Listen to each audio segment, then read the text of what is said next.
Terima kasih untuk kesempatan ini yang telah diberikan kepada saya. Pertama-tama, marilah kita panjatkan kehadirat Allah Subhanahu wa taala karena atas karunia-Nya kita masih diberi kesehatan, kesempatan sehingga kita masih bisa berkumpul di tempat ini dalam rangka diseminasi menyebarkan pemahaman dan pengalaman penerapan budaya positif. Yang terhormat Ibu Kepala SDN 2 Sojol serta rekan-rekan guru SDN 2 Sojol yang sama-sama berbahagia. Oke, langsung saja. Sebelumnya saya di sini berdiri bukan sebagai orang yang paling pintar, bukan sebagai orang yang paling tahu mengenai materi ini. Namun di sini saya berdiri tidak lepas dari karena tugas saya sebagai calon guru penggerak. Tugas saya dalam proses pendidikan ini yakni memaparkan kepada teman-teman, berbagi ilmu kepada teman-teman terkait dengan penerapan budaya positif. Jadi untuk kali hari ini kita akan menerapkan, saya akan memaparkan penerapan budaya positif. Nah, berbicara mengenai budaya positif di sini, sebelumnya di sini budaya positif itu adalah suatu pembiasaan yang bernilai positif. Jadi dari kata budaya positif, budaya adalah pembiasaan. Nah, ketika kita sambung dengan budaya positif, berarti pembiasaan yang bernilai positif. Di dalamnya mengandung sejumlah kegiatan-kegiatan yang mampu menumbuhkan karakter murid. Jadi intinya budaya positif ini intinya bukan hanya untuk kita sebagai guru, tetapi untuk siswa kita ke depannya. Nah, inilah pembiasaan. Untuk membangun budaya positif ini yang diperlukan adalah pembiasaan yang utama. Jadi tidak hanya 1-2 kali diterapkan, tetapi harus dibiasakan setiap hari. Apa saja sih yang akan kita bahas di sini? Nah, untuk budaya positif hari ini yang akan kita bahas konsep-konsep intinya. Pertama, pembelajaran dengan paradigma baru. Ini pasti bukan hal baru bagi kita, utamanya untuk kurikulum merdeka. Yang kedua, disiplin positif. Ketiga, motivasi diri manusia. 4, 5 kebutuhan dasar manusia. Kemudian posisi kontrol guru, keyakinan kelas, dan yang terakhir adalah segitiga restitusi. Jadi ini adalah konsep-konsep inti budaya positif yang akan kita bahas di pertemuan kali ini. Langsung saja yang pertama, pembelajaran dengan paradigma baru. Ini terkait dengan kurikulum kita saat ini, yakni kurikulum merdeka. Berbicara masalah paradigma baru, ada 2 istilah sebenarnya di sini, yakni pembelajaran berfokus ke siswa dengan pembelajaran berfokus ke guru. Pernah dengar sebab 2 kalimat ini, Bapak Ibu? Pertanyaannya, ada tidak yang tahu yang bagaimana itu pembelajaran berpusat ke guru dan yang bagaimana yang berpusat ke murid atau siswa? Ada yang bisa? Ada yang bisa? Ada yang bisa memberikan pemaparannya terlebih dahulu yang bagaimana pembelajaran berpusat ke guru dan berpusat ke murid? Mungkin ada yang bisa, Bapak Ibu, silakan. Ibu Suryaningsih.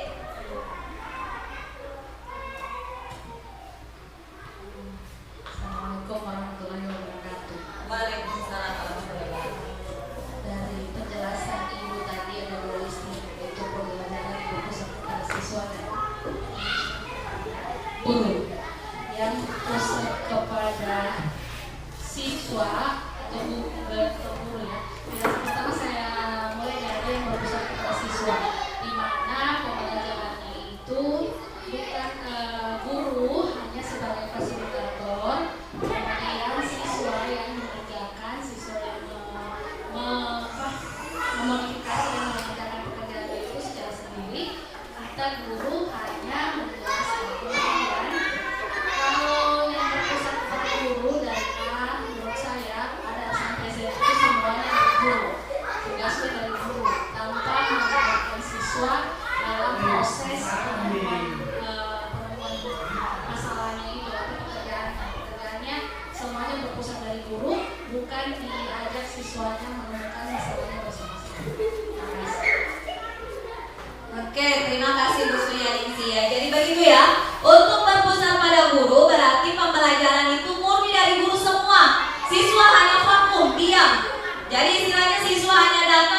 manusia, guru yang selalu berbuat. Nah, kalau yang berpusat pada siswa itu adalah guru hanya sebagai fasilitator, siswalah yang mengerjakan semuanya. Nah, pertanyaan selanjutnya, kalau seperti itu di era modern sekarang ini atau di kurikulum merdeka ini, yang harus kita gunakan yang bagaimana? Apakah pembelajaran yang berpusat ke guru atau yang berpusat ke siswa? Yang berpusat kepada siswa. Inilah yang harus kita lakukan sekarang sesuai dengan tuntutan kurikulum kita. Jadi apa maksudnya merdeka belajar, merdeka mengajar? Ini sudah. Yang dimaksud dengan merdeka belajar itu bukan berarti siswa seenaknya mau kerja tugas boleh, tidak boleh, bukan. Merdeka belajar maksudnya pembelajaran berpusat ke siswa. Apa itu merdeka mengajar? Maksudnya guru hanya sebagai fasilitator.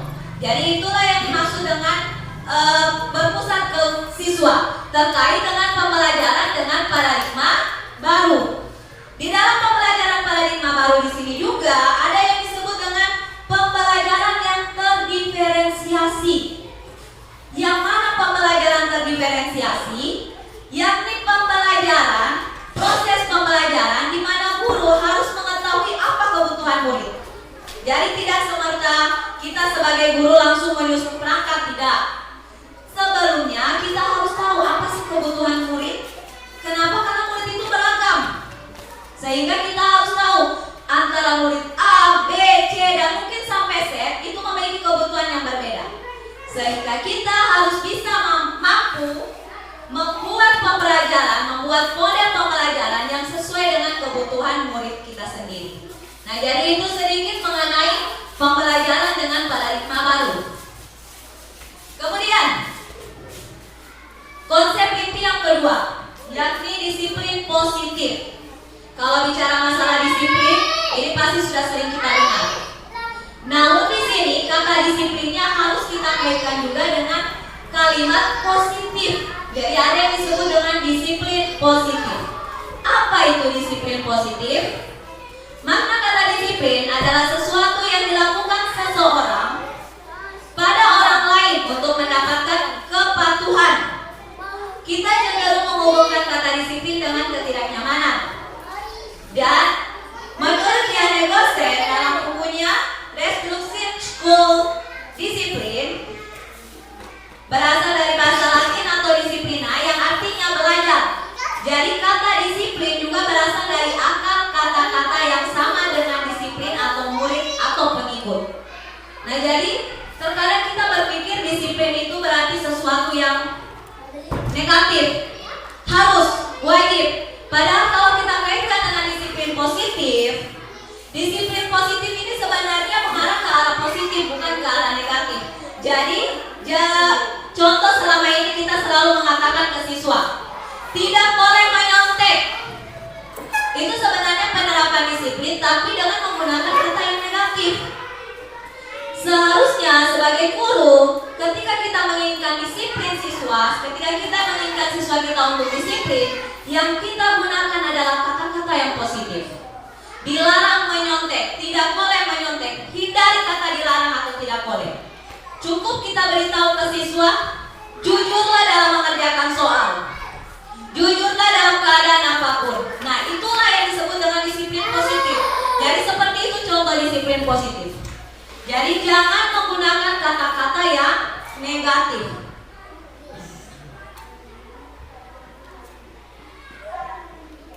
Nah, kemudian yang berikutnya, setelah disiplin positif mampu kita terapkan kepada siswa kita, selanjutnya kita harus mampu mewujudkan motivasi perilaku manusia. Motivasi perilaku manusia yang mana yang kita mau tunjukkan atau kepada siapa?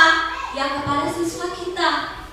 Kita sudah terapkan budaya positif, kita sudah terapkan paradigma pembelajaran baru, sudah menerapkan disiplin positif. Sekarang tinggal kita bentuk karakter siswa kita. Kita bentuk perilaku manusia pada siswa kita. Nah, motivasi di sini ada dua macam. Motivasi eksternal dan motivasi internal. Motivasi eksternal itu terkait dengan menghindari ketidaknyamanan atau hukuman. Kemudian yang kedua untuk mendapatkan imbalan dan penghargaan. Nah, jadi gini, terkadang kita sebagai siswa, saya sendiri pun seperti itu, saya masih menggunakan motivasi eksternal ini, di mana kita memberikan motivasi ke siswa karena kita menginginkan siswa seperti ini. Kalau kamu tidak kerja tugas, ibu hukum. Kalau kamu tidak datang ke sekolah tepat waktu, dijemur. Atau kalau kamu menyontek, maka tugasmu ibu sobek. Nah, itu yang menghukum. Akibatnya apa? Siswa mengerjakan tugas karena takut. Takut karena mau dihukum. Nah, atau ada juga yang kedua, karena imbalan. Contoh, siapa yang bisa mengerjakan soal ini dengan benar, ibu kasih hadiah. Nah, itu juga muncul, itu motivasi eksternal. Motivasi eksternal di mana motivasi ini tidak bertahan lama ke siswa. Jadi kalau tidak ada imbalan, siswa tidak akan kerjakan.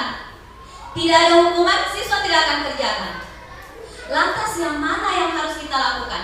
Yakni menumbuhkan motivasi internal. Yang mana?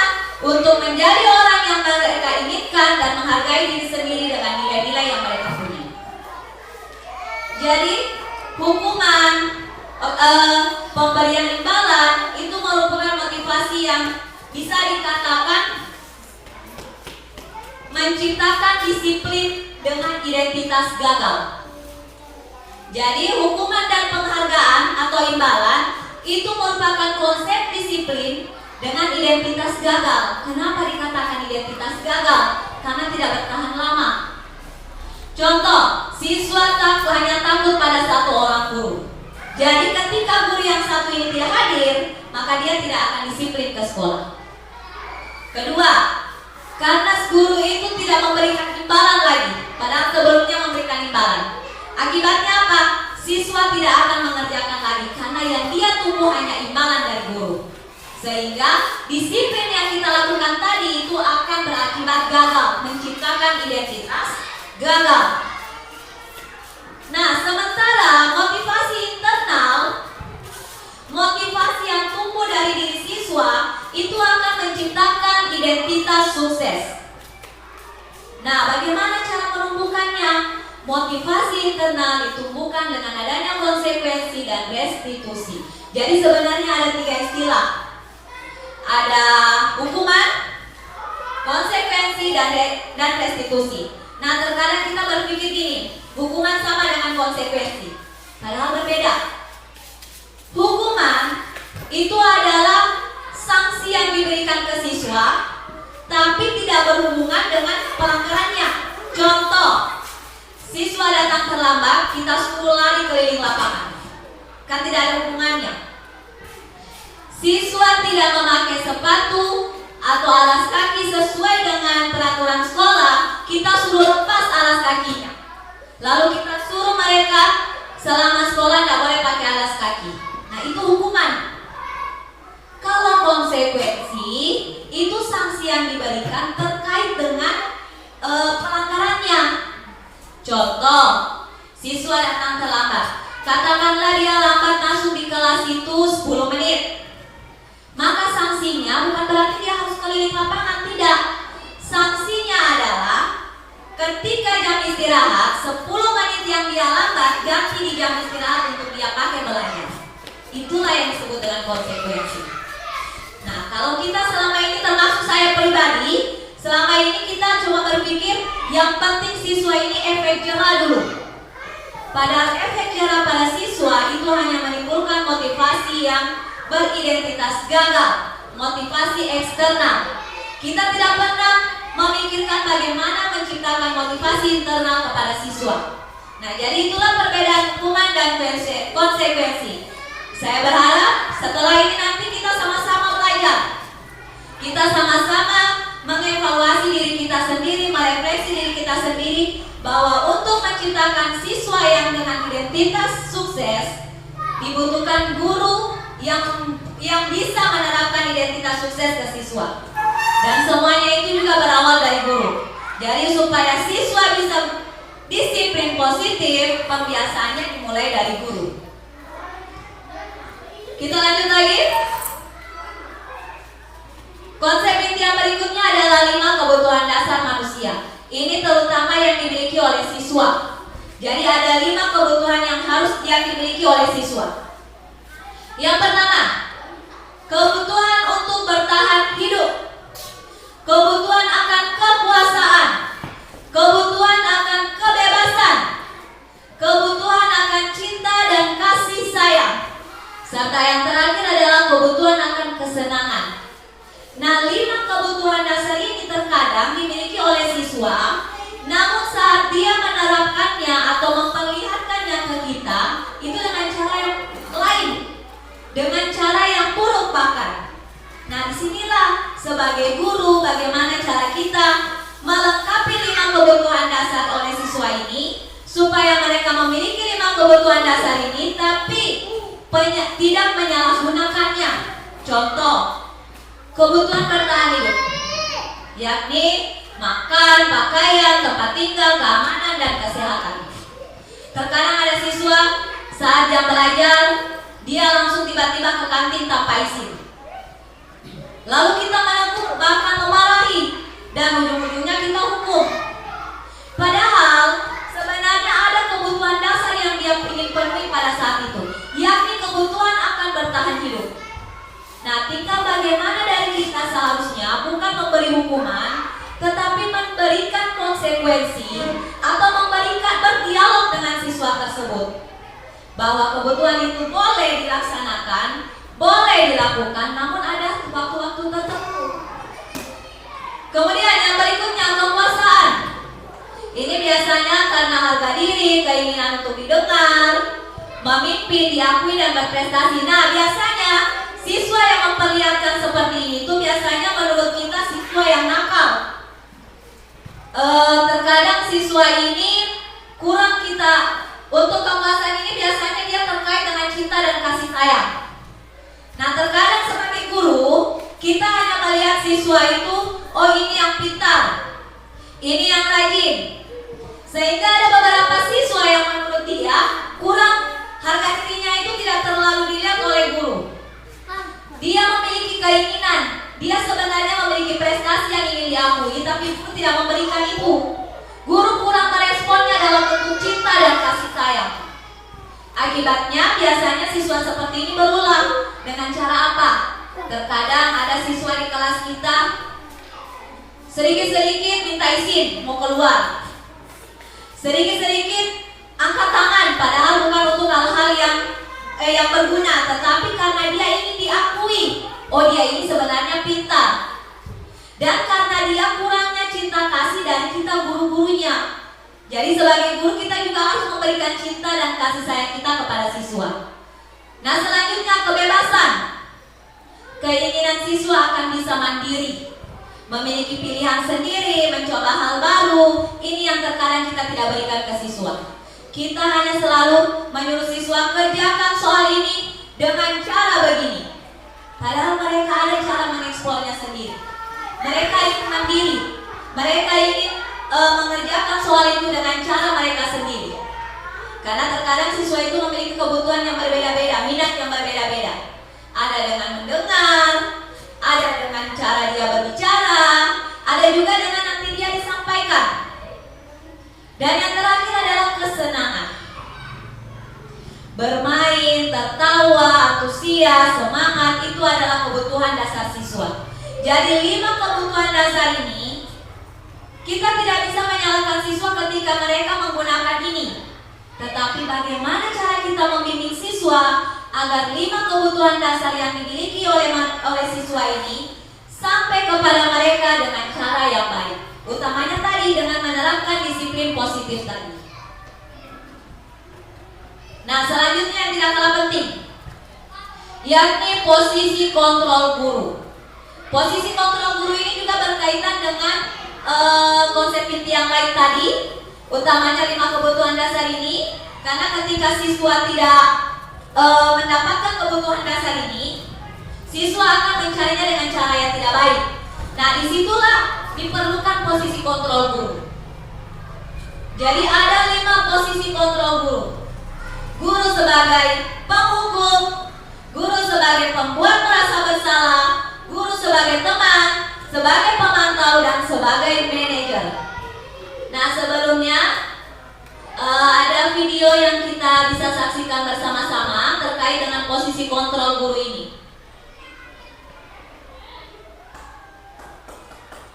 Nah, mari kita sama-sama menonton video terkait dengan posisi kontrol. Ini adalah posisi kontrol pertama, pemukul.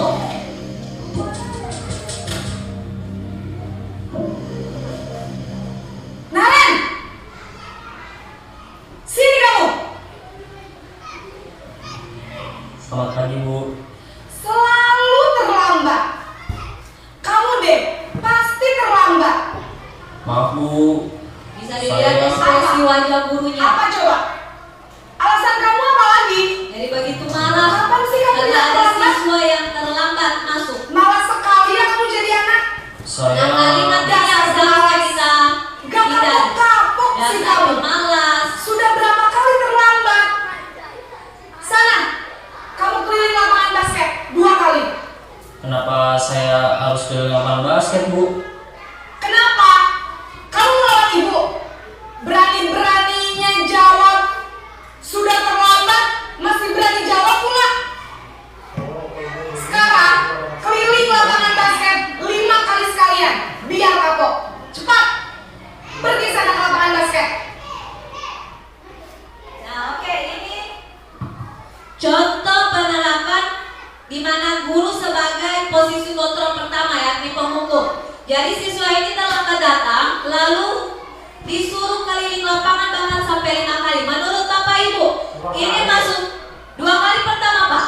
Setelah itu dia membantah, disuruh 5 kali lagi. Nah, menurut Bapak Ibu, ini masuk hukuman atau konsekuensi? Ini masuk kategori hukuman. Karena tidak ada kaitannya terlambat dengan disuruh lari keliling lapangan sampai 5 kali lagi. Akibatnya apa? Siswa ini akan semakin lambat masuk ke dalam kelas. Yang tadinya dia hanya lambat 15 menit mungkin, tapi karena disuruh lari keliling lapangan, 1 jam pelajaran habis. Nah, jadi ini untuk posisi kontrol pertama atau pemukul. Yang kedua, membuat merasa bersalah.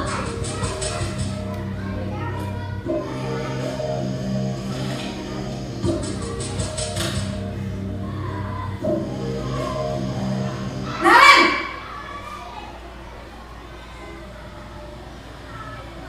Selamat pagi, Bu. Naren. Kamu kenapa terlambat lagi, nak? Ya Tuhan, Naren. Kamu senang ya bikin ibu susah ya? Kalau kamu terlambat lagi, nanti ibu yang ditegur bapak kepala sekolah, nak. Disangka ibu tidak bisa membina kamu. Duh, gimana ini? Maaf, Bu. Duh, Gusti Naren. Kamu suka ya kalau ibu tegur bapak kepala sekolah? Terus, sekarang ibu harus tulis apa ini di buku absen? Ini kamu sudah sering terlambat loh. Ibu harus apa coba? Maaf, Bu. Maaf sekali. Ya sudah, lain kali jangan bikin ibu susah lagi ya, nak ya. Ibu tidak akan kuat lagi kalau kamu begini terus. Bisa jantungan kalau ibu ditegur bapak kepala sekolah. Sana cepat ke kelas. Maaf ya, Bu. Maaf sekali. Nah, untuk posisi kontrol yang kedua ini, di sini guru membuat siswa itu merasa bersalah. Jadi betul siswa tidak dihukum, tetapi di sini akan menciptakan identitas gagal pula pada siswa. Karena kita membuat siswa itu seolah-olah dia yang paling merasa bersalah. Padahal ada cara lain yang bisa kita lakukan. Ini untuk posisi kontrol yang kedua. Kita lanjut yang ketiga. Posisi pembuat rasa bersalah berbicara dengan nada tenang. Posisi sebagai teman.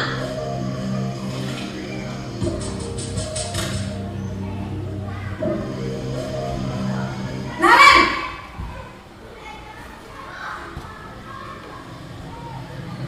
Selamat pagi, Bu. wah, sudah jam berapa ini, nak? Terlambat lagi ya, sayang. Iya, Bu. Habis Ibu saya lupa bangunkan saya, Bu. Kamu malah menyalahkan ibu kamu. Kamu bukannya anak yang larinya paling kencang.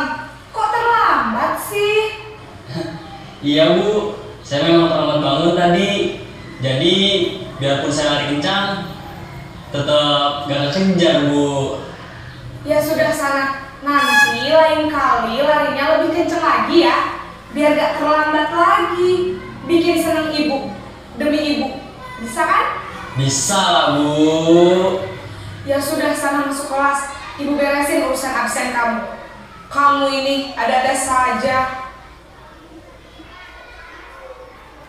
Nah, ini sebagai teman, terlihat gurunya semakin lebih dengan senyum, semakin lebih ramah ke siswa. Tapi ini juga tidak bagus. Kenapa kita mengajarkan hal yang tidak bagus ke siswa?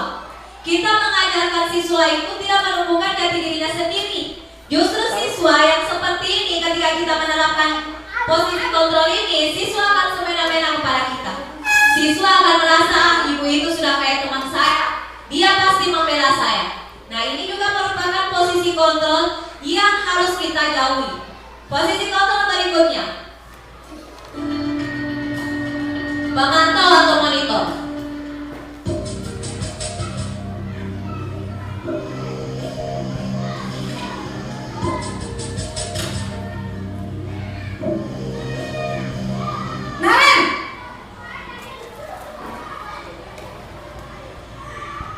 Selamat pagi, Bu. Naren, apa peraturan sekolah kita tentang jam berapa kita harus masuk sekolah, Nak? Kita harus di sekolah jam 7, Bu. Iya betul, sekarang sudah jam 7.20. Naren sudah tahu konsekuensinya jika terlambat hadir. Paham, Bu. Saya harus tinggal kelas pas jam istirahat selama 20 menit. Iya benar, konsekuensinya demikian. Jadi nanti jam 9.30 pas istirahat, kamu harus tinggal di kelas, kerjakan tugas tambahan untuk ketertinggalan kamu, ya? Baik, Bu. Nah, ini adalah posisi kontrol yang sudah lebih baik dibandingkan 3 posisi kontrol yang tadi. Jadi sebagai pemantau, di mana di sini kita tidak memberikan hukuman ke siswa, tapi kita memberikan konsekuensi. Tapi masih ada kurangnya. Masih ada kurangnya dari posisi kontrol ini. Nah, untuk itu posisi kontrol yang keempat ini dilengkapi oleh posisi kontrol yang kelima, yakni sebagai manajer.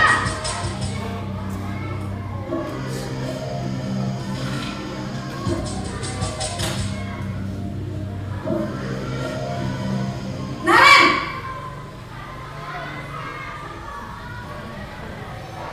Selamat pagi, Bu. Selamat pagi, Naren. Maaf, Bu. Saya terlambat. Iya, sekolah masuknya jam 7, sekarang sudah jam 7.20. Jadi sekarang bagaimana ini, Naren? Maaf, Bu. Saya lupa setel alarm saya semalam. Baiklah, menurut kamu, keyakinan sekolah yang mana yang perlu kamu tingkatkan? Menghargai diri sendiri dan orang lain mungkin, ya, Bu. Setuju. Jadi, apakah Naren meyakini prinsip saling menghormati tersebut? Iya, Bu. Saya meyakininya. Apakah Naren bersedia memperbaiki masalah keterlambatan ini? Bersedia, Bu. Bagaimana kamu akan perbaiki masalah keterlambatan ini? Saya akan coba untuk tidak lupa menyetel alarm saya, Bu. Baik, kalau Naren lupa menyetel alarm di rumah, ada orang yang kira-kira bisa bantu mengingatkan tidak? Ada, Bu. Kakak saya, Kak Emma. Ada lagi selain Kak Emma? Selain Kak Emma, ada ibu saya. Baik, jadi yang mengingatkan Naren adalah Kak Emma dan ibu kamu ya? Kira-kira akan mulai setel alarm kapan nih, Naren? Setelah pulang sekolah, akan segera saya lakukan. Baik, jadi Naren akan setel alarm untuk bangun besok pagi dan akan diingatkan oleh kakak dan ibunda Naren ya. Ada lagi yang mungkin perlu dilakukan, Naren, agar tidak terlambat bangun lagi? Tidak ada, Bu.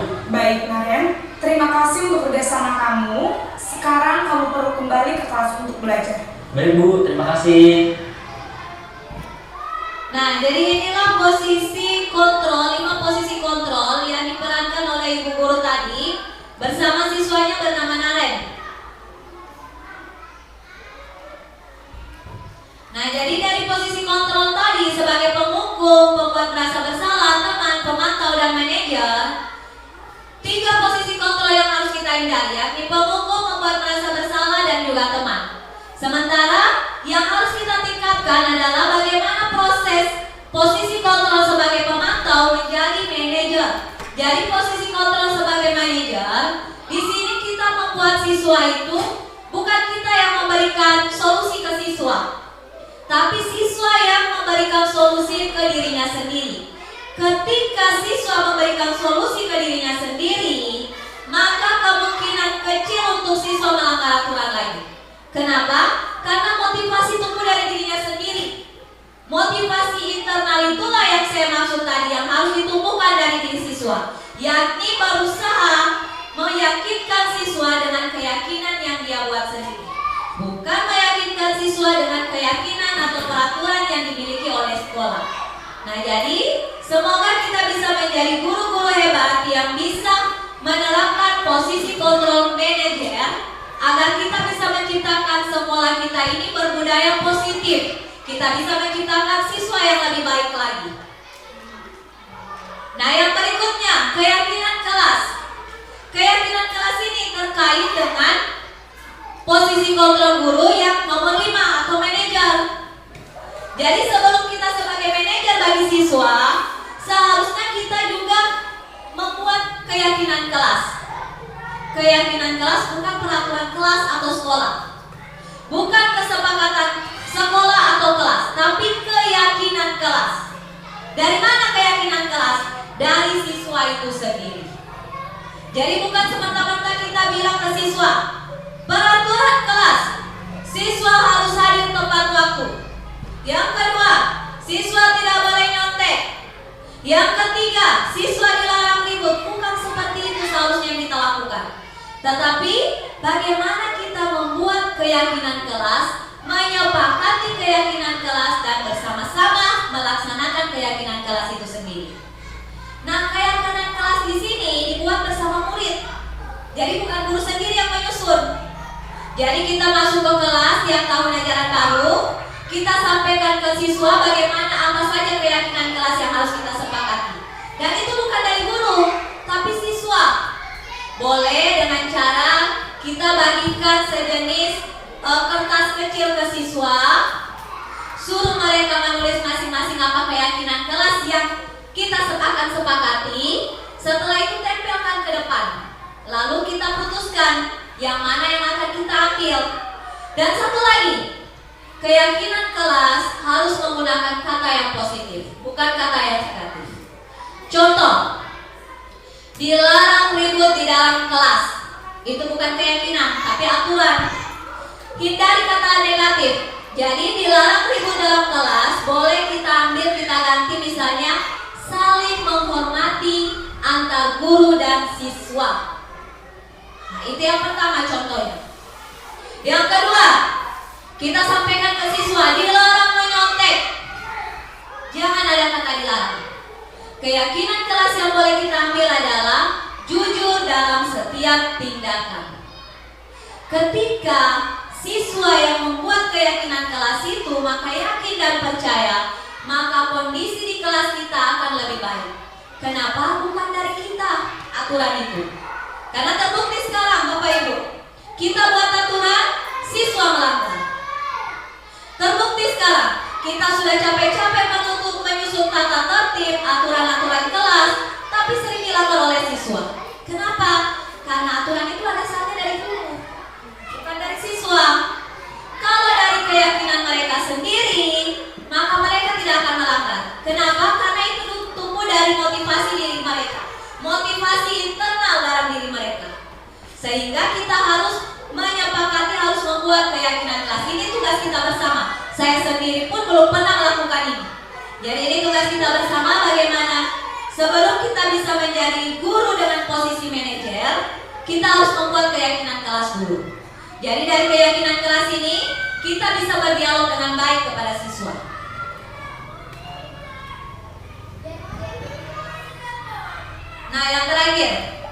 segitiga restitusi.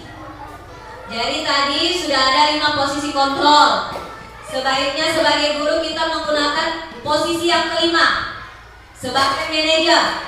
Nah, posisi kontrol sebagai manajer itu dampaknya atau ujungnya nanti, muaranya nanti ke sini, segitiga restitusi.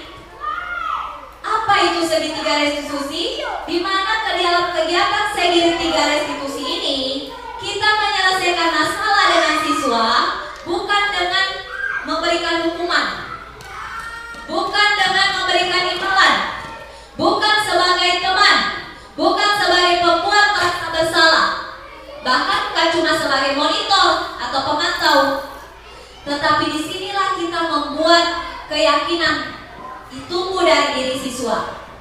Kita berdialog secara baik ke siswa, seperti tadi yang dicontohkan oleh Ibu Naren, guru tadi dengan siswa bernama Naren.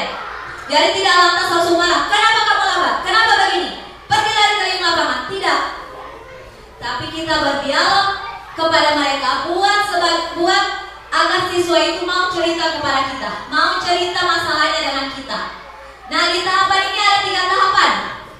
Yang pertama, menstabilkan identitas. Menstabilkan identitas ini kita bertanya terlebih dahulu ke siswa. Kita berikan ke siswa motivasi terlebih dahulu supaya dia mau menceritakan apa yang dia lakukan sebelumnya. Jadi bukan kita yang langsung bilang, tapi kita tanya siswa. Kemudian validasi tindakan yang salah. Validasi tindakan yang salah di sini maksudnya, contoh kalimatnya seperti ini. Ibu tahu kamu melakukan kesalahan karena kamu manusia. Tidak ada manusia yang tidak berbuat salah. Namun, apa yang kamu lakukan itu salah. Nah, itu contoh kalimat yang bisa kita gunakan dalam memvalidasi tindakan yang salah. Dan yang terakhir adalah menanyakan keyakinan, seperti tadi yang dikatakan oleh ibu guru tadi, gurunya Naren. Jadi dia tanya, kira-kira ada tidak keyakinan kelas yang kamu langgar? Keyakinan kelas apa? Bagaimana cara solusi mengatasinya? Nah, untuk terkait dengan segitiga restitusi ini, sebenarnya kami calon guru penggerak juga sudah mempraktekkan ke siswa dalam bentuk skenario kasus. Jadi di sini ada skenario kasus yang telah saya buat bersama siswa. Nah, ini contoh penerapan segitiga restitusi.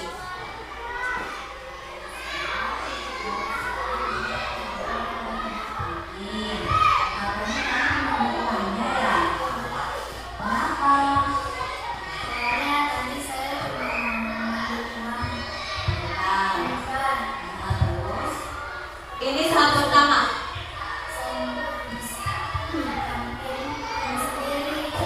Identifikasi masalah atau menstabilkan identitas.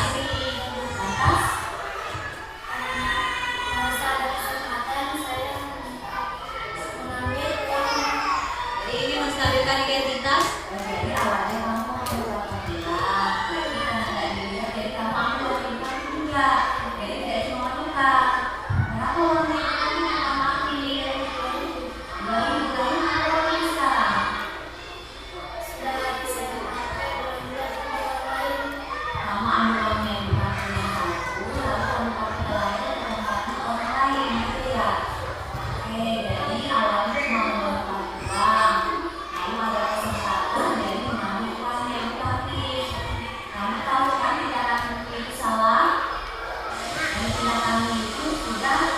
Ini masuk validasi tindakan yang salah.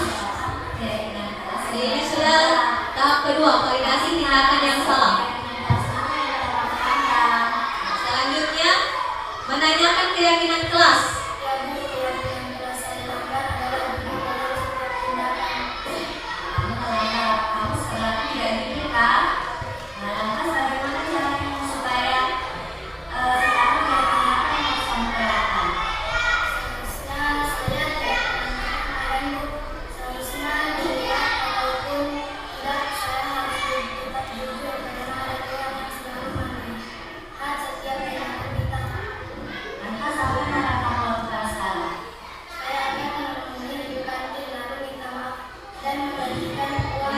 kita membiarkan siswa memecahkan solusi sendiri, mencari solusinya sendiri. Jadi bukan kita yang menyuruh siswa itu minta maaf. Tapi nanti saya tetap akan mengulang itu keributan. Ada sebuah resolusi yang kamu mau bawa dan kamu sudah berjujur sama ibu. Ibu juga janji ibu tidak akan mengatakan hal ini kepada orang lain, teman-teman dan juga guru lain. Tapi kamu juga harus janji ya, jangan mengulangi hal ini lagi. Oke, cukup. Intinya sekarang kamu harus langsung ke kantin, memberi laporan ini ke ibu nanti, dan ibu juga akan bawa laporan. Silakan kembali istirahat. Oke, jadi itu contoh penerapan segitiga restitusi yang sempat saya lakukan terkait dengan tugas saya beberapa hari yang lalu. Jadi intinya di dalam segitiga restitusi ini, yang intinya dulu adalah kita harus membuat keyakinan kelas atau sekolah. Kalau keyakinan kelas atau sekolah belum terbentuk, maka kita tidak bisa menggunakan segitiga restitusi ini. Atau dengan kata lain, kita tidak bisa menjadi guru dengan posisi kontrol yang kelima, yakni sebagai manajer. Kenapa? Karena keyakinan kelas yang diperlukan. Bagaimana kita membuat masalah siswa, membuat siswa itu menjadi yakin bahwa apa yang dia lakukan itu salah. Menciptakan keyakinan kepada siswa itu sangat penting, karena itu akan membuat siswa tersebut tidak akan mengulangi apa yang dia lakukan lagi, tidak akan dia mengulangi pelanggaran itu lagi.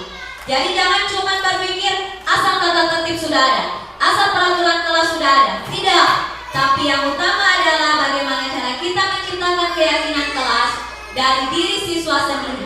Bagaimana cara kita menumbuhkan motivasi internal dari diri siswa sendiri. Nah, jadi inilah materi terakhir kita terkait dengan budaya positif. Jadi itulah tadi materi-materi inti atau konsep-konsep inti terkait dengan budaya positif yang harus kita terapkan di sekolah. Semoga dengan materi ini kita bisa menjadi guru-guru hebat yang bisa dibanggakan oleh siswa dan guru-guru yang sesuai dengan filosofi Ki Hajar Dewantara, yakni guru yang bertindak sebagai penuntun, bukan penuntut. Ingat, kita sebagai penuntun, bukan penuntut. Jangan pernah menuntut siswa kalau kita sendiri tidak pernah menuntut mereka. Karena yang utama sebelum kita menuntut, kita harus menuntun siswa itu sendiri. Oke, sebelum saya akhiri, sebelum saya tutup, apa ada pertanyaan dari Bapak Guru, dari Bapak Ibu Guru?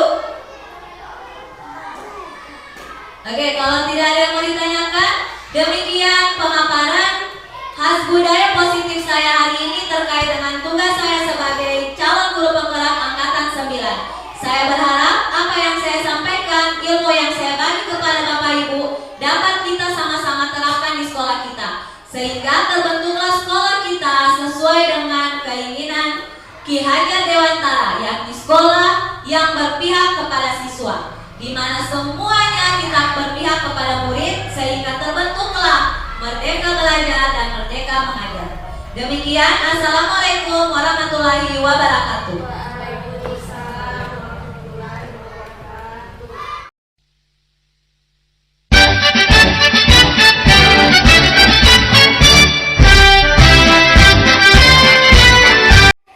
Assalamualaikum warahmatullahi wabarakatuh. Waalaikumsalam warahmatullahi wabarakatuh.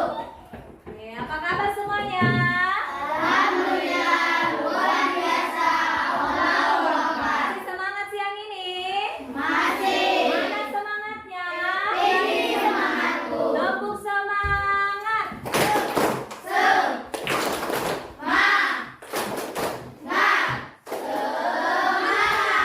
Oke, bagus. Jadi di siang hari ini setelah pembelajaran tadi selesai, Ibu akan membimbing kalian atau kita akan membuat yang namanya keyakinan kelas. Jadi hari ini kita akan membuat yang namanya keyakinan kelas.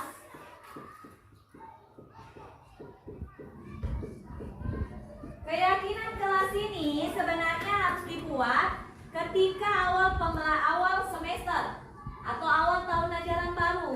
Nah, namun kita baru mau buat kali ini. Nah, keyakinan kelas di sini berbeda dengan peraturan kelas. Kalau peraturan kelas ibu yang buat, sekolah yang buat.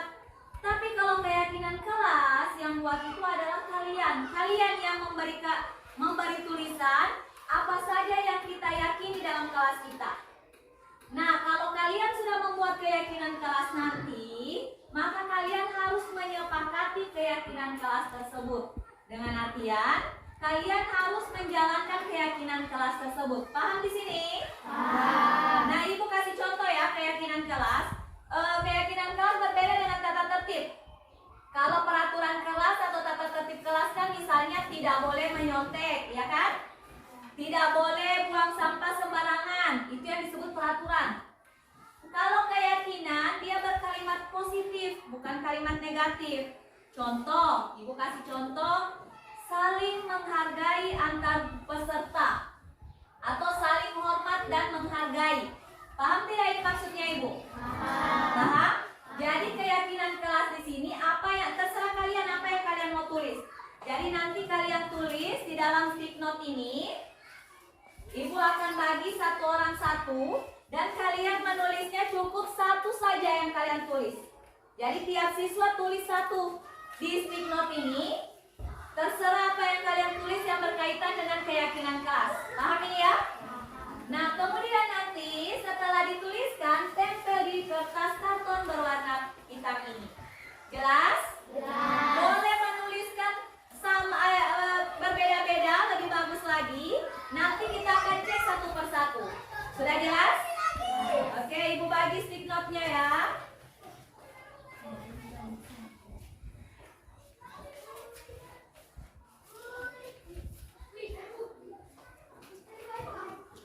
Jangan ditulis yang ada lemnya.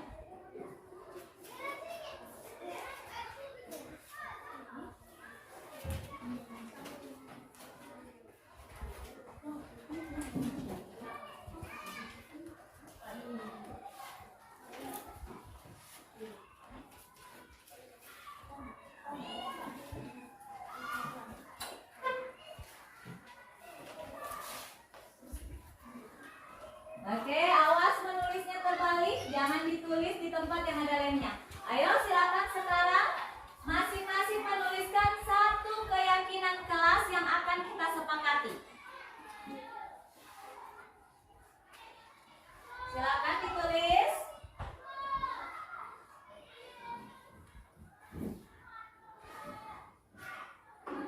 Jadi nanti ibu akan pilih. Kalau ada yang sama, maka cukup salah satunya saja yang kita ambil.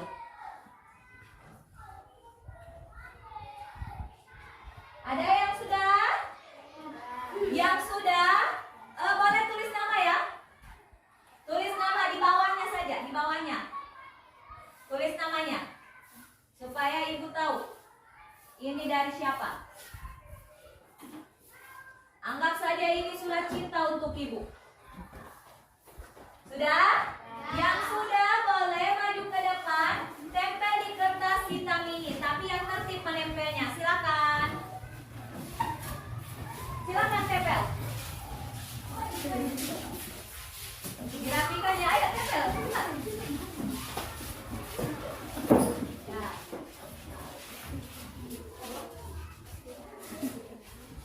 Ayo cepat-cepat. Lanjut ke bawah lagi boleh.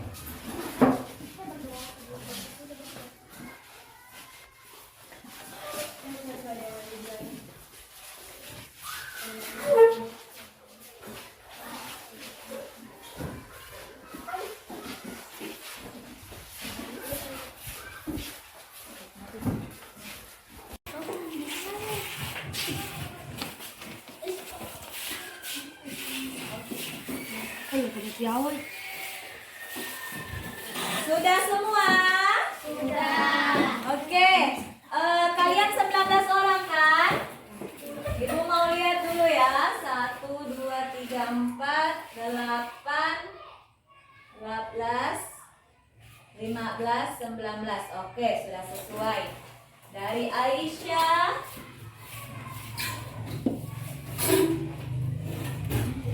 Alia, Aulia, Multasam, dan seterusnya. Oke, semua sudah membuat keyakinan kelas. Nah, sekarang Ibu akan perhatikan kalau ada yang sama maka cukup satu yang kita ambil, ya.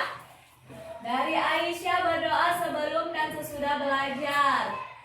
Melaksanakan piket, saling menghormati.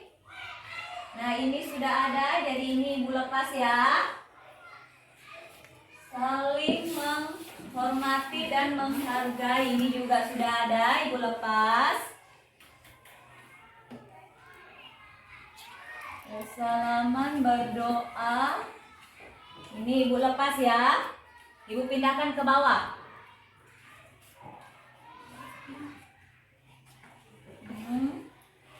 Ini sudah.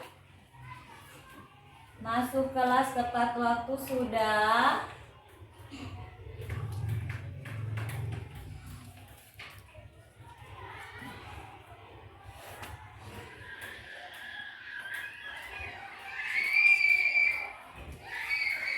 Jujur di setiap perbuatan dan perkataan. Ini juga sudah. Ini sudah. Oke, jadi ini Ibu bagi dua. Nah, yang di bawah ini yang Ibu letakkan ke bawah, ini adalah yang sama-sama saja dengan yang ada di atas. Jadi ada yang mirip. Nah, maka yang kita ambil, kita temukan ada berapa keyakinan kelas? 6. Ada? 6 keyakinan kelas kita. Kita Ibu tulis supaya lebih jelas. Yang pertama ada dari Aisyah, sama dengan beberapa orang juga. Jadi yang pertama, berdoa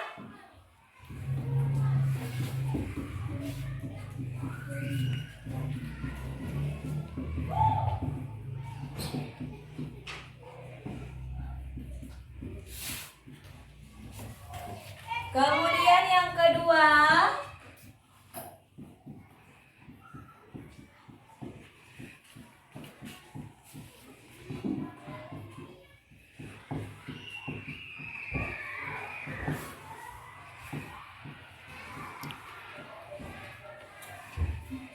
ketiga,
oke, jadi ada 6 keyakinan kelas sesuai dengan yang kalian tuliskan di stick note. Yang pertama, berdoa sebelum dan sesudah belajar. Yang kedua, melaksanakan piket.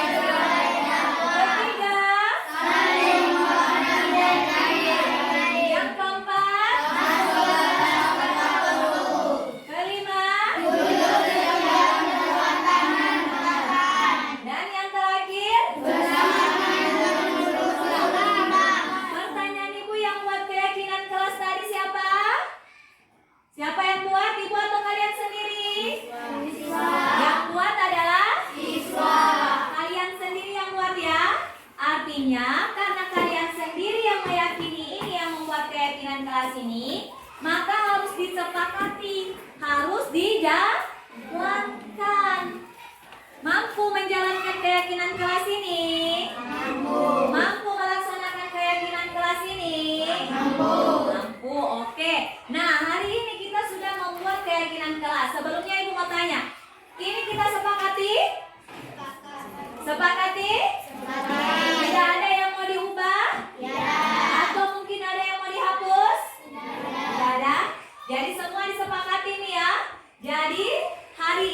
kita sudah menyepakati atau membuat keyakinan kelas. Ada 6 keyakinan kelas yang berasal dari diri kalian sendiri.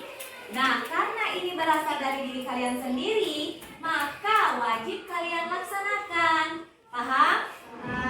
Ini bukan cuma kalian yang wajib melaksanakannya, ibu juga. Jadi ibu juga harus berdoa sebelum dan sesudah mengajari kalian. Ibu juga harus memperhatikan kalian pada saat melaksanakan piket. Ibu juga harus menghormati dan menghargai kalian. Jadi bukan cuma kalian, tapi juga berlaku kepada ibu. Bukan cuma kepada ibu ya, kepada guru lain yang masuk di kelas ini pun juga berlaku keyakinan kelas ini. Paham ini? Paham. Siap dilaksanakan? Siap. Siap dijalankan? Siap. Berjanji tidak melanggar? Tidak. Oke, setelah keyakinan kelas ini selesai kita buat, besok kita akan tulis dengan rapi di karton, lalu kita tempelkan di tembok kelas kita, dan mulai besok juga maka keyakinan kelas ini sudah berlaku. Paham? Jadi mulai besok tidak boleh ada yang melanggar keyakinan kelas ini. Bisa dipahami? Bisa. Bisa? Bisa. Oke, karena ini seharusnya kalian sudah jam istirahat. Kita masih membahas keyakinan kelas dan keyakinan kelas juga kita sudah peroleh. Jadi cukup sekian dari ibu dan mulai besok ibu akan memperhatikan kalian terkait dengan keyakinan kelas ini.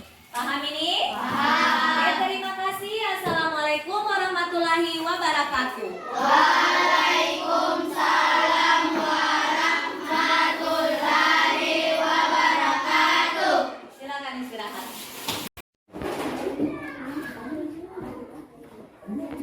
Oke, coba perhatian ke depan. Jadi perhatian, ada tugas yang ibu berikan ke kalian itu kalian kerja bersama kelompok. Sementara ibu mau keluar dulu, ibu mau mencari jaringan karena ibu masih mau mempersiapkan pelaksanaan ujian ANBK hari Senin nanti.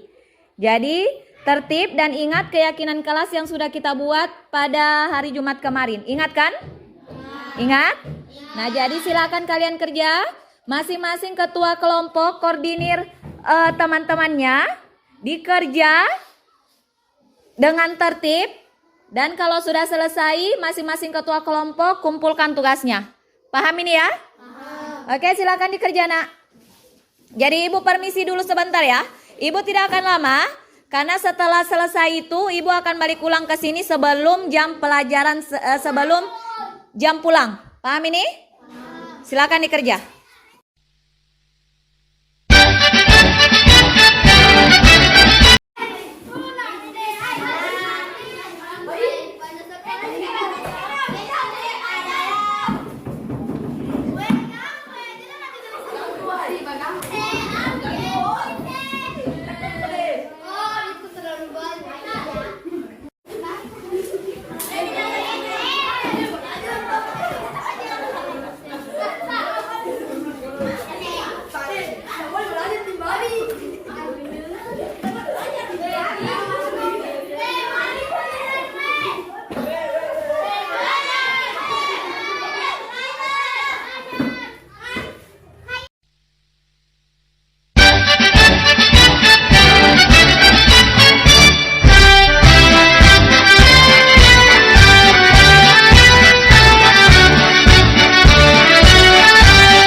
Jadi mohon maaf ibu agak lama tadi karena jaringan kurang stabil. Jadi ibu agak lama meninggalkan kalian. Tapi tugasnya sudah diselesaikan? Sudah. Sudah semua? Sudah. Loh, kok ragu-ragu, ada yang belum? Ada. Siapa yang belum selesai tugasnya? Angkat tangan. Kenapa tidak dikerja? Ada yang cuma bermain tadi? Ibu kan tadi bilang kalian belajar di kelas karena ibu ada tugas keluar. Lantas kenapa cuman bermain? Sebenarnya makanya ibu masuk ini. Ini sebenarnya sudah jam pulang. Sedikit lagi kita akan pulang, tinggal 5 menit. Ibu tadinya sudah tidak mau masuk lagi karena sudah mau langsung kasih pulang kalian. Tapi ibu dapat laporan tadi ada Ibu Dani masuk di sini kan? Nah, ibu tadi dapat laporan dari Ibu Dani. Katanya ada beberapa yang hanya bermain, bahkan mengganggu temannya, betul? Betul. Oke, sekarang begini. Karena ini sudah jam pulang, untuk yang sudah selesai, silakan kumpulkan tugasnya. Kumpul di atas mejanya Ibu. Ayo, silakan sekarang yang sudah selesai kumpul tugasnya di atas mejanya Ibu.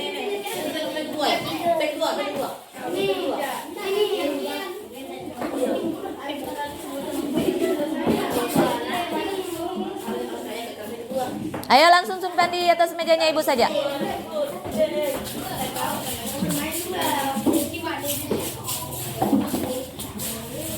Oke, karena ini sudah jam 12, silakan sekarang kalian berkemas.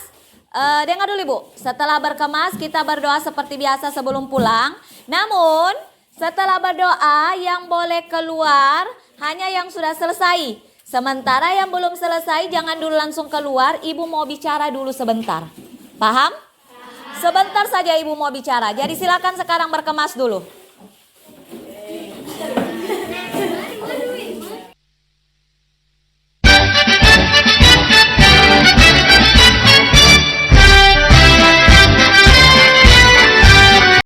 Nah, ini kalian yang belum selesai semua tugasnya ya? Jadi tugasnya nggak dikerja. Kenapa nggak dikerja? Nah kan tadi Ibu sudah kasih soal, baru Ibu pergi. Nah lantas apa kamu kerja tadi di kelas? Waktu Ibu pergi? Bermain. Bermain bagaimana? Mengganggu teman. Apa lagi? Lari-lari. Sudah bermain, mengganggu teman, lari-lari. Kan kasihan temannya kamu yang sementara bermain, yang sementara kerja tugas hari. Masih ingat kemarin kita sudah buat apa? Keyakinan kelas. Yang buat keyakinan kelas itu siapa? Siswa kan? Kalian kan? Kalian hadir semua kemarin kan? Nah, ada berapa keyakinan kelas yang kita sepakati kemarin? Ada? Ada 6. Kira-kira dari 6 keyakinan kelas itu ada tidak yang kalian langgar hari ini? Yang mana? Saling menghormati dan menghargai. Kompak betul kalian bilangnya. Ternyata memang kalian masih ingat. Kalau ada keyakinan kelas yang kalian langgar tadi, saling menghormati dan menghargai. Jadi karena kamu bermain, karena kamu lari-larian, akibatnya kan sama kamu tidak hargai temanmu. Kamu tidak hormati ibu yang sudah berikan kalian tugas. Bahkan Ibu Dani masuk pun kamu tidak hormati kan? Nah, jadi sekarang sebagai konsekuensinya, karena kalian tidak mengerjakan soal tadi, Ibu hanya berharap hari ini saja terjadi ya. Besok jangan lagi nak ya. Nah, jadi Ibu harap besok ada ataupun tidak ada guru di kelas, kalian tetap apa? Tetap belajar. Saling menghormati dan menghargai dengan teman dan juga guru. Nah, jadi sekarang konsekuensi yang harus kalian terima atas kekeliruan kalian ini kalian harus Ibu kasih tambahan waktu karena Ibu juga belum pulang. Ibu kebetulan masih urus persiapan untuk AMBK hari Senin. Jadi kita sama-sama di sekolah. Apa yang kalian lakukan sekarang? Kalian ambil bukunya, buku IPA tadi, kerjakan kembali soal yang Ibu suruh tadi sampai selesai. Nanti setelah selesai baru boleh kalian pulang. Dipahami ini kan? Oke, sekarang coba ambil bukunya dulu. Ya langsung kalian kerja ya. Ayo ambil bukunya masing-masing, ambil bukunya.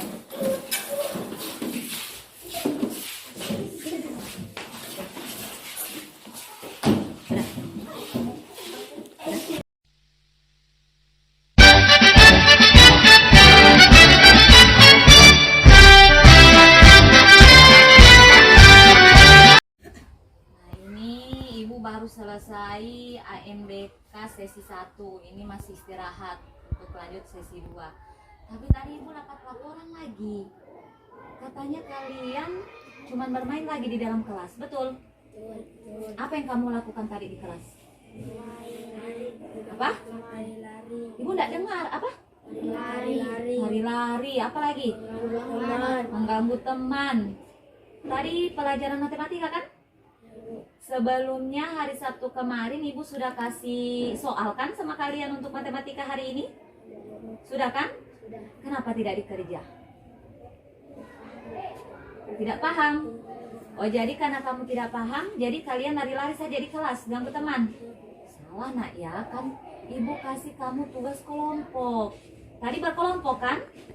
Nah, kenapa Ibu kasih berkelompok? Tiap kelompok itu sudah ada yang paham, makanya Ibu kasih berkelompok kalian. Jadi kamu tinggal tanya sama temanmu yang sudah paham, bukan malah bermain. Ini juga yang kemarin pelajaran IPA juga yang cuma bermain kan? Ya kan? Nah, berarti sudah 2 kali. IPA bermain, matematika bermain lagi. Tapi bagusnya ini tinggal 4 orang Ibu lihat. Jadi Ibu harap jangan seperti itu lagi anak ya. Berarti kamu melanggar lagi nih keyakinan kelas. Keyakinan kelas apa lagi yang kamu langgar? Masih sama keyakinan kelas yang kalian langgar. Padahal kalian sendiri loh yang buat. Masih sama keyakinan kelas yang kalian langgar, yakni saling menghargai dan menghormati. Berarti tadi tugasnya belum selesai. Nah, sekarang begini, konsekuensinya seperti kemarin. Ini karena belum jam pulang. Ini masih ada pelajaran lagi selanjutnya. Ini baru jam istirahat. Jadi konsekuensinya lagi, kalian harus tetap kerjakan soal itu. Tetap harus kalian kerjakan tugas matematika tadi. Nah, nanti Ibu akan suruh teman kalian memandu kalian mengerjakan soal, teman kalian yang sudah paham ya. Jadi kalau kamu belum mengerti, tanya sama teman. Karena kebetulan hari ini Ibu masih mau lanjut sesi kedua lagi untuk kegiatan AMBK kelas 5. Jadi setelah ini kalian kembali kerjakan tugasnya. Ini seharusnya jam istirahat, tapi kalian tidak boleh istirahat ya. Kalian kerja tugas ya. Oke, sebelumnya Ibu minta maaf juga karena Ibu tidak bisa masuk lagi hari ini karena Ibu masih melaksanakan kegiatan AMBK. Ibu hanya mau kalian itu saling menghargai dan menghormati dalam kelas. Jadi meskipun tidak ada Ibu, kalian juga tetap harus saling menghargai. Paham ini? Sekarang silakan kalian kembali ke kelas, kerjakan soal itu. Nanti Ibu suruh teman kalian memandu kalian. Silakan.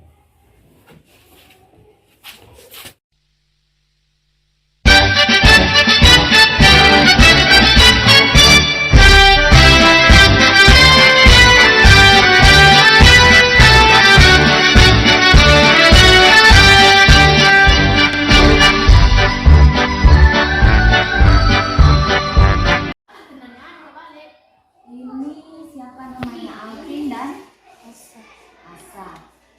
Ibu barusan dapat laporan lagi nak. Ketiga kalinya. Apa yang terjadi di kelas tadi? Alvin?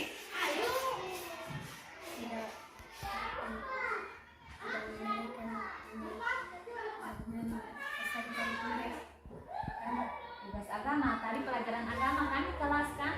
Apa dikasih sama Pak Hamdan? Disuruh menghafal apa nak? Asmaul Husna. Jadi kalian belum hafal. Iya, tadi Pak Hamdan sampaikan ke Ibu, katanya di kelas 6 tinggal kalian berdua yang belum menghafal tadi. Kenapa belum menghafal? Apa yang kalian kerjakan di kelas? Bermain lagi. Berarti Pak Hamdan menjelaskan, kalian gak perhatikan lagi. Pak Hamdan tadi marah atau tidak? Marah. Jadi Pak Hamdan marah bukan karena Pak Hamdan itu tidak sayang sama kalian. Kalau kamu tidak mengerti, kamu tidak tahu apa yang diajarkan, ditanyakan nak baik-baik, bukan malah bermain. Paham ini ya? Sudah berapa kali ini kalian melakukan ini? Sudah ke-3 kali. Tinggal kalian berdua ini yang belum bisa melaksanakan keyakinan kelas kita. Sudah 3 kali seperti ini. Bermain boleh nak, tapi jangan sampai kalian mengganggu teman. Apalagi bermain di jam pelajaran. Keyakinan kelas yang kemarin kalian buat bukan cuma untuk berlaku kalau ibu yang mengajar, tapi juga berlaku siapapun yang mengajar di kelas kalian. Paham ini ya? Nah, sekarang keyakinan kelas mana lagi yang kalian langgar? Saling menghormati dan menghargai. Masih dengan keyakinan kelas itu lagi yang kalian langgar. Nah, jadi sekarang bagaimana solusinya? Apa yang akan kalian lakukan? Apa yang kalian lakukan sekarang? Apa yang kalian lakukan sekarang?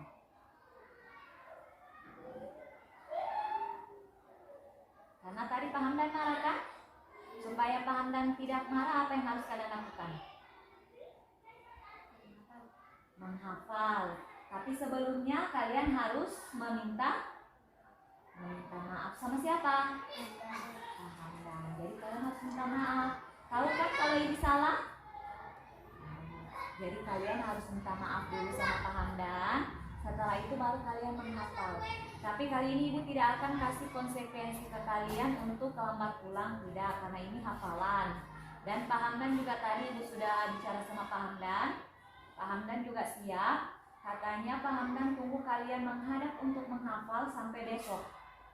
Bisa besok? Bisa? Jadi setelah keluar dari sini, ini karena masih jam istirahat. Setelah keluar dari sini, kalian hafal-hafal itu. Kalau bisa hari ini, tapi kalau tidak bisa besok. Dan Ibu harap hari ini terakhir kalinya kalian berbuat kesalahan ya. Bisa dipahami ini? Bisa. Oke, terima kasih. Silakan istirahat kembali.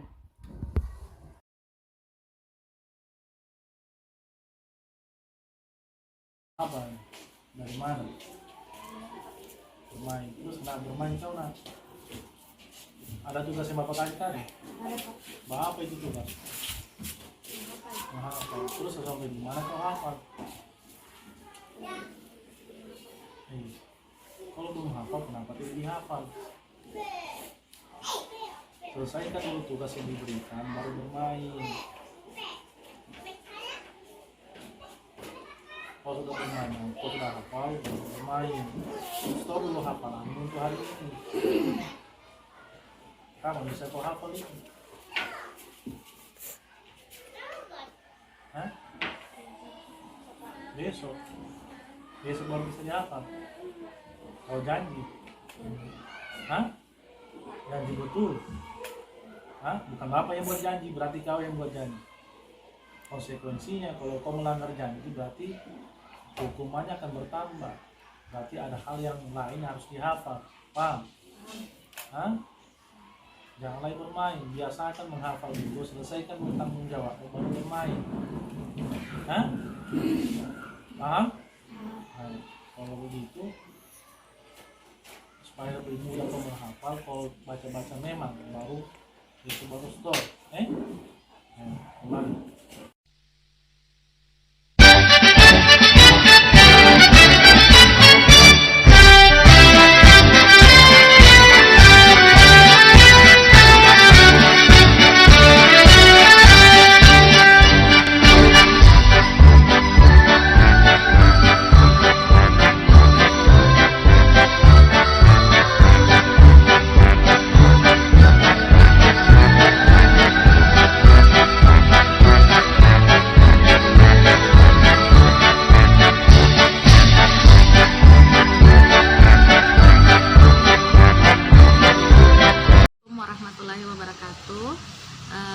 Saya Suryaningsi, guru kelas 5 pada SD 2 Sojol.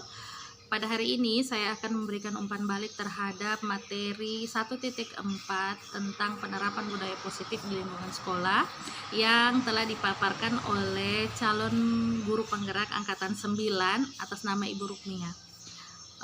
Pada hari ini saya memberikan umpan balik. Pertama, materi yang diberikan adalah materi yang sangat bagus untuk kami rekan gurunya. Dari pemaparan tadi saya paham bahwa sebagai guru kita bukannya menuntut tetapi menuntun. Kemudian anak-anak memiliki 5 kebutuhan dasar yang harus dia penuhi.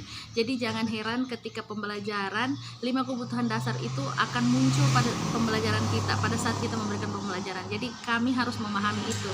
Terus kita sebagai guru harus menimbulkan motivasi eksternal dari motivasi internal dari siswa, bukan malah memberikan motivasi secara eksternal yang sifatnya tidak bertahan lama kepada diri siswa.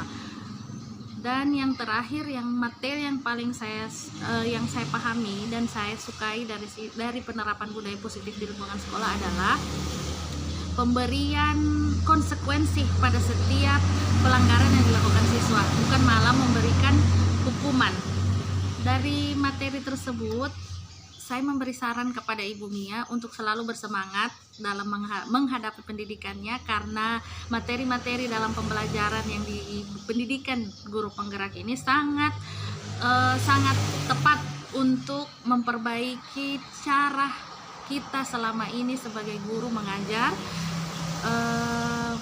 Saya berharap ada materi-materi lain yang akan dibagikan kepada kami sehingga kami diberikan pencerahan terhadap perubahan pendidikan yang harus kita laksanakan sesuai dengan kurikulum Merdeka yang tujuannya adalah menerapkan peserta didik yang memiliki karakter profil pelajar Pancasila. Demikian umpan balik dari saya ucapkan wassalamualaikum warahmatullahi wabarakatuh.